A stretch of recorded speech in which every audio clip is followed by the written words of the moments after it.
Sa ibang balita, arestado ang dalawang pulis Maynila na inakusahang protektor umano ng mga menor de edad na snatcher. May live report si JP Soriano, exclusive. JP?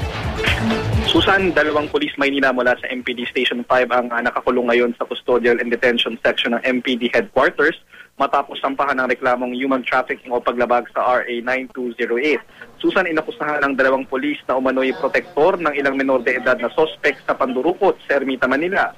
Ang dalawang pulis daw ang nag-uutos umano sa magkapatid na menor de edad na itinago natin sa pangalang Edna at Roy at isa pang kasama para magnakaw kapalit daw ng porsyento sa mga maukulimbat nila. Sa isang bahagi ng Ermita na aresto, Susan, ng mga taga-CIDG ang grupo nila Edna itong June 15 matapos may magreklamo na ninanakawan umano sila ng grupo nila Edna. Pagdating ng CIDG dito, isinawalat nila Edna na may dalawang pulis silang umanong protektor. Agad namang isinuko ng hepe ng MPD Station 5 ang dalawa nitong pulis nang malaman ang insidente. Positibo rin silang itinuro ni Edna at Roy nang magkaharap sila sa inquest kagabi. Kwento ni Edna, Susan, may 12 pa silang mandurukot na kasama na karamihan ay mga bata rin. Ang modus daw nila, magpapanggap daw sila na mamamalimos sa mga turista na kadalasan daw ay mga Japanese nationals, saka sasalakay ang ibang kasamahan para dukutin ang wallet.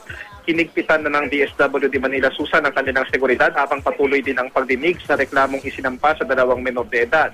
Pinuntahan ng GMA News, Susan, ang custodial and detention kung saan nakakulong ang dalawang pulis, pero di pinayagan ng ating kamera. Pero sa aking panayam sa dalawang pulis kanina, mariin nila nga itinanggi ang paratang ng grupo ni Edna na frame up lang daw sila, Susan, pero haharapin daw nila ang reklamo.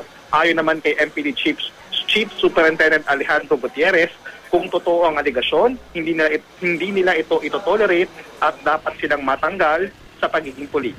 Susan? Maraming salamat, JP Soriano.